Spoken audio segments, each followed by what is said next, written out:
never cranked. It always jumped to I took you way down. 102. Okay. Go ahead and step on the brake and hold it down.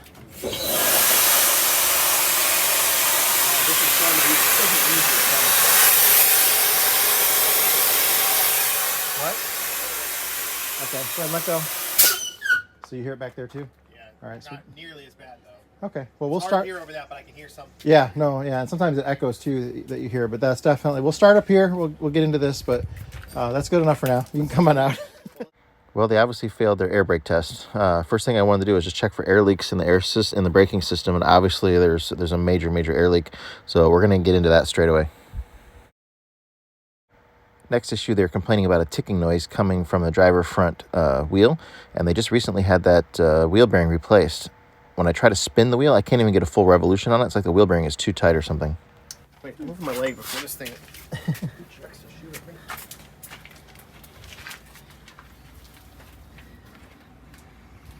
The hose appears to be in decent shape by just looking at it.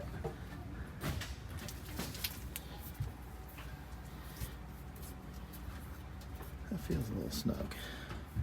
All right, say when. Go ahead.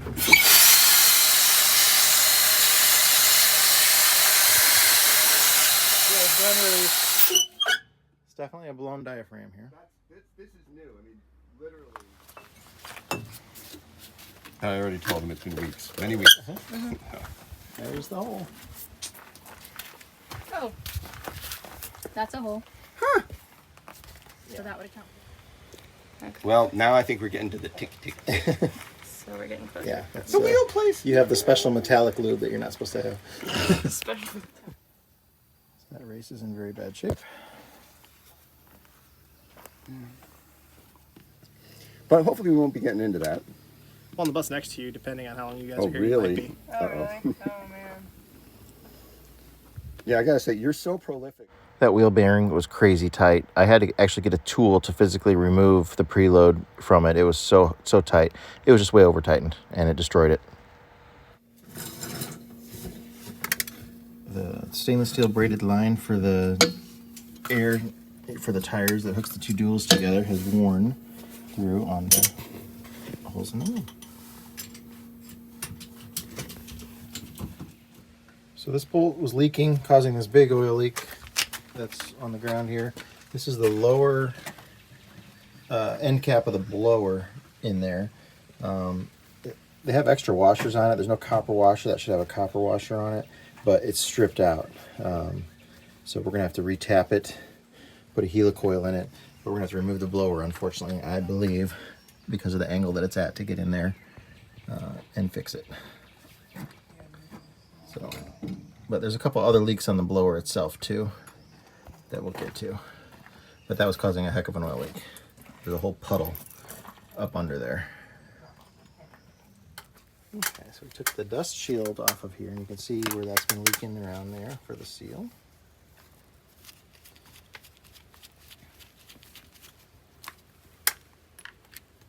I think you can see the holes for scale. Literally. Who needs a shake weight when you got shocks? Forget CrossFit, get bus fit. They're farting. All right, hang on. We're gonna let go. It's slipping out of my hand. So you see that lug nut there in the middle that's got like no threads holding it on? Oh, that's fascinating. What's going on with that? So that's a steel inner with an aluminum rim. So we've had water in here. Everything is rusty. This side had the block off plate on it to keep the oil and grease separate, so it's a grease hub. The other 6x6 has boards nailed to the bottom, but still. But use it on the side. Yeah. When you are. Try stacking them You can go ahead and release.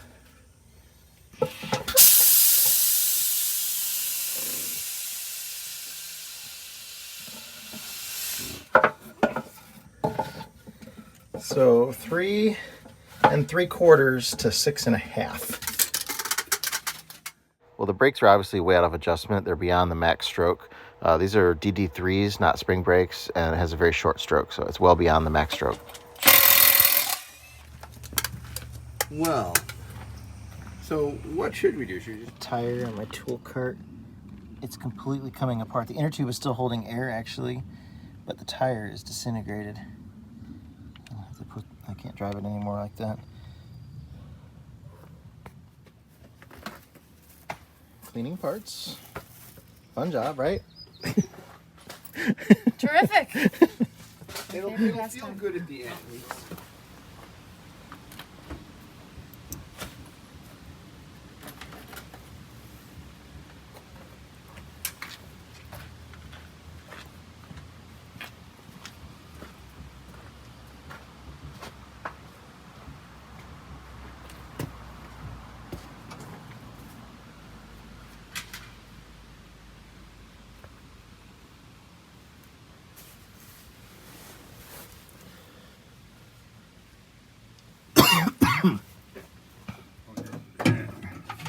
So this hose is where I believe the leak is coming from.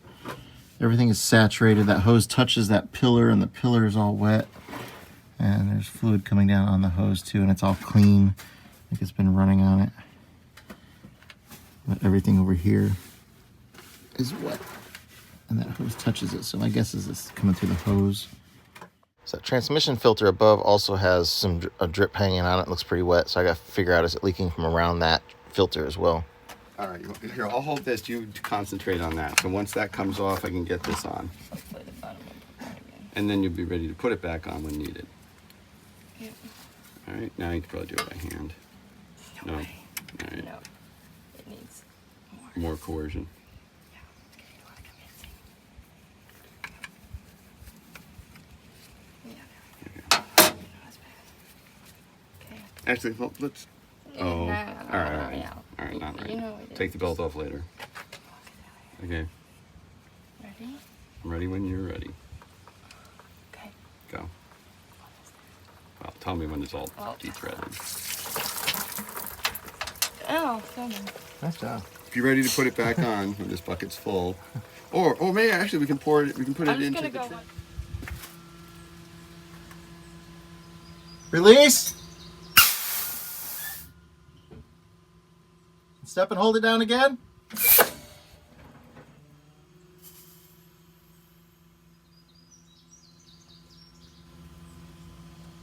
And release. Go ahead and set the parking brake.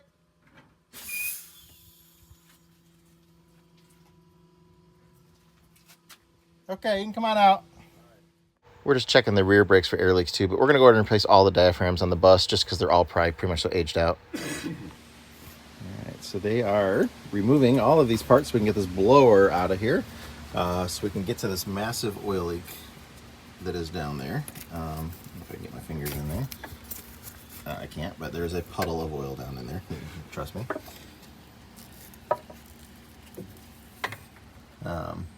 So we're going to get that fixed. And in order to do that, to get the blower out of this thing, it is a big pain in the butt. They had to remove all these cooling air lines, fuel lines, exhaust. Yeah. Belt. We had to remove our sanity along the way somewhere, I think. MCI does not make it easy to get to this stuff, but at least it is possible. So we're probably just a couple hours away from being able to remove the blower out there. So you can see the tires all split open multiple places. The inner tube's popping out. It's not deflated yet though. I got several of them that are doing that, so I'm going to replace all these on the tool cart here. The bearing has come apart in there too.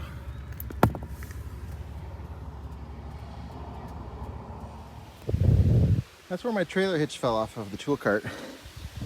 And it stayed behind the golf cart. I had no idea the whole way. I turned the corner and it stopped. It wasn't even attached from all the way up here, which is really far up the hill. That's crazy. But the screwdriver that I was using in the trailer hitch fell apart. There's all kinds of pollen type stuff coming down today. And it keeps going in my lungs and making me cough. I don't know if I can capture it on video here, but there's a lot of it in the air, big and little.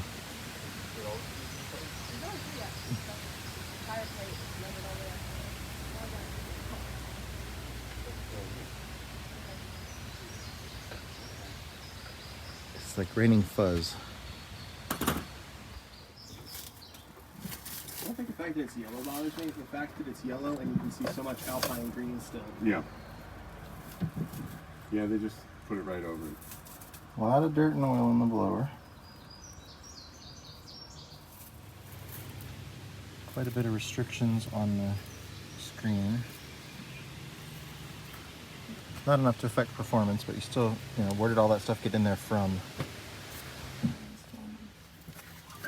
But no, that's really sludgy, and it's really sludgy on a particular cylinder, which is odd. Ow! What'd you hit? Something stabby. I know exactly what you're talking about. No more need to I explain. think it was this, or I think it might have been the orange tab right there. Oh, Yeah, that's I'm what it pretty- I'm was. pretty Oh, sure. yeah, that's what it feels like. Non-stick duct Do it again. tape. Yeah, right there. It's gonna dig a groove right in your skull. Archaeologists would wonder.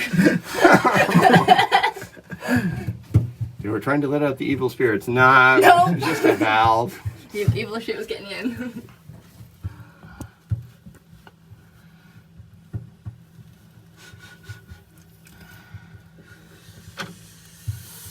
Ah.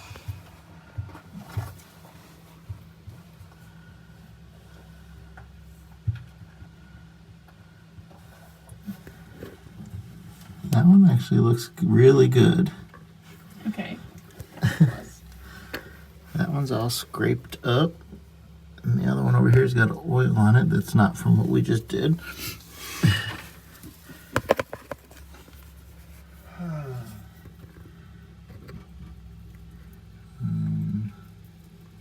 That one's scraped up too.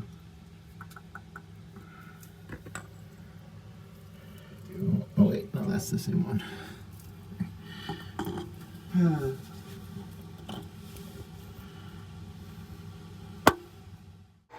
This is this really nasty gooey stuff that's coming out of the air box. I'm not sure what this red stuff is, if it's some kind of a bacterial growth or something like that, like a biological thing going on. I don't know what it would be, but it's red and it's a very waxy type structure, but it's very weird. So in preparation to remove the oil pan, we drain the engine oil out. And this bucket here shows all the oil that came out of the engine. So that's it. Like 3.5 to 4 gallons of oil was all that was in there. The dipstick was reading in the full range. So it's a homemade dipstick. So this low oil pressure is probably a combination of worn lower end stuff. It hasn't had enough oil. It's been sucking air in with it. Just not enough oil. We'll see what we're going to find on this bottom end here. So we're going to try to drop this oil pan on here. Find out what we got going on down here if it's causing low oil pressure. Still can't reach it.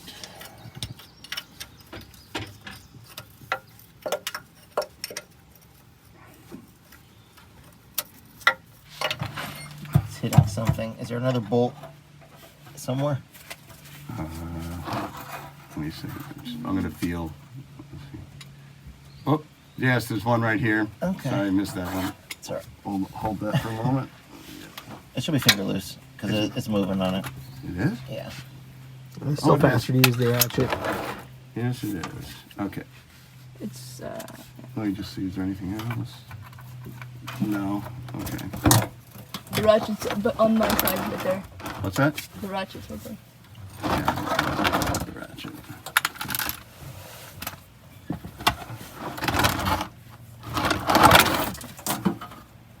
Oh. Okay. Success? Success. All right. No disaster. And your dipstick is very interestingly marked. Always good Do we when the need a ruler? professionals is interesting.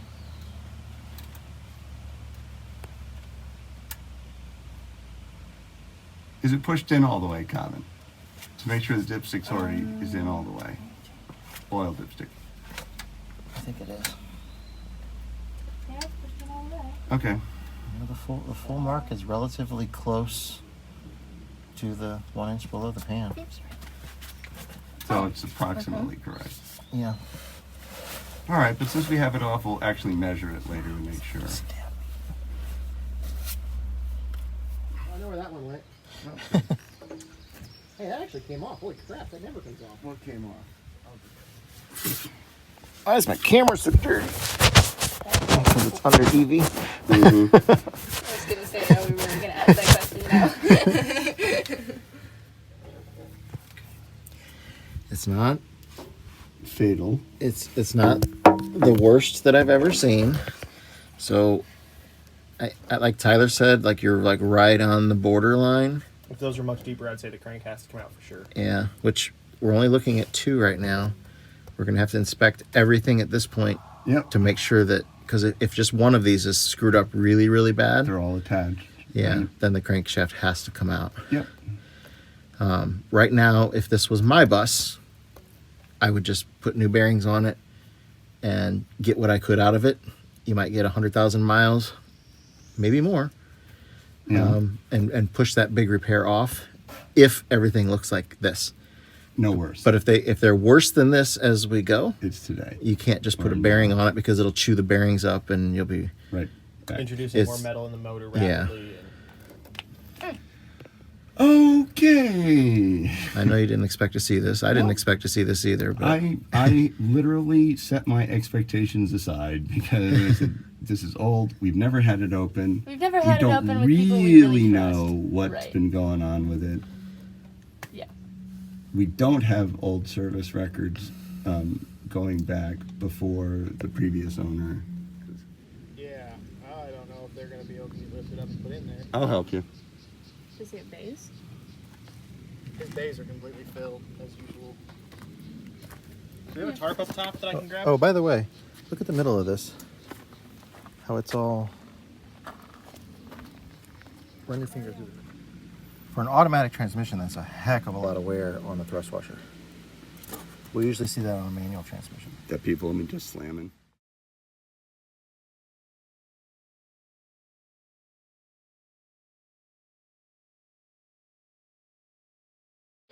Okay, so the math doesn't add up on the information they were given. You know, the hubometer and the speedometer have 90,000 miles. They were told the engine was rebuilt 90,000 miles ago. As with these things, if you don't see documentation when you buy something, never believe it. The date on the bearings is over 30 years old, so it wasn't rebuilt when they were told it was 20 years ago by the guy before the previous owner. So the math just doesn't add up. The wear doesn't add up.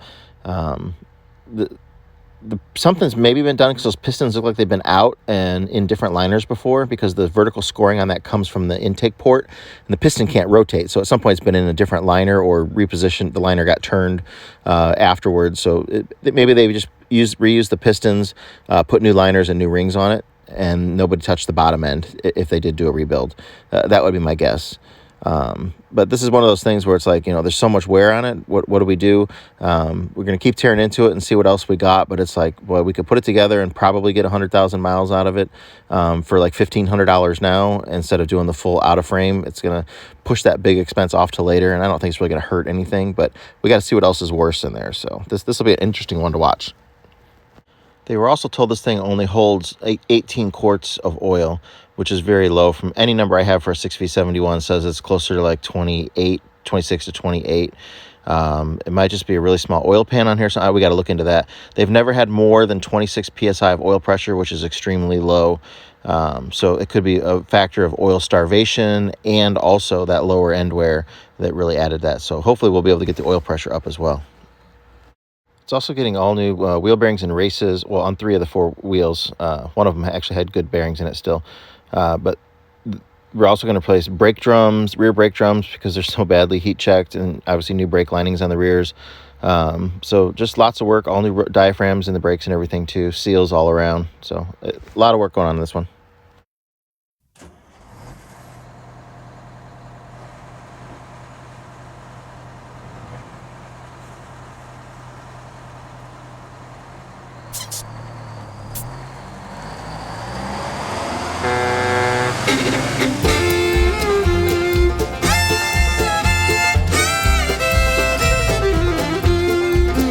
See him loading up his tools, check the air in all those duels. It's that bus grease monkey, don't you know?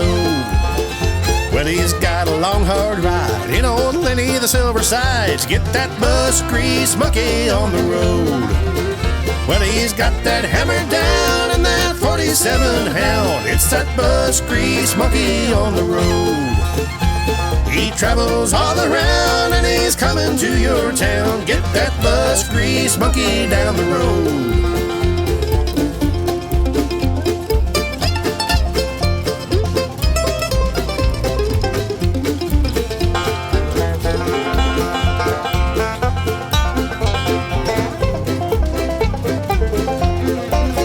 See that 4104 with the propped up engine door. Watch that bus grease monkey do his thing. 30 years behind that barn, 'cause it don't run worth a darn. Watch that bus grease monkey make it sing.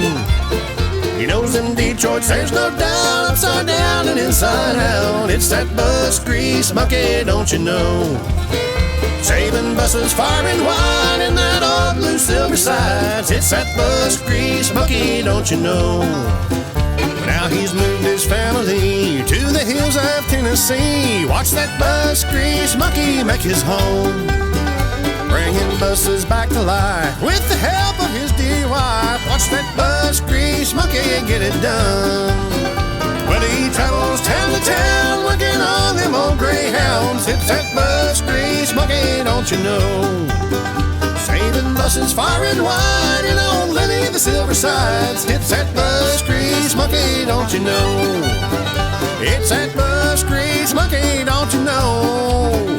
It's that bus grease monkey, don't you know?